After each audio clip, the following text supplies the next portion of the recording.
நடுவில் இருக்காங்க 3 பேர் பறக்கறே ஆபத்து. யாரை தூக்கிட்டு போலான்னு எப்பொழுது பேராசை எப்பொழுது அவன் கண்டு வச்சான்டா.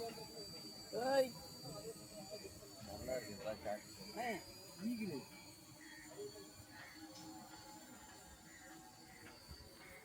ஆமா இங்கேயே தான் வட்ட அடிக்குது. அது ஒண்ணுமே இல்லை, அந்த சாமிக்கா சொல்றாரு. பையன் ஒரு மூடில் வந்து ஒரு கபு கவர் கபாக் பேசுறது அப்படியே கேட்கணும். நாங்கள் எடிட்டில் பார்ப்போம் என்ன ப்ரோ ஷூட்டில் நல்லா போயிட்டு இருக்கோம். ஆமா ஹெட்ஃபோன் வச்சு கேட்கும் போது தெரியும் அதாவது என்னென்ன திட்டினாங்க என்னடா பேசி வச்சிருக்கீங்க. அவர் நீ எதனா கலாச்சாரம்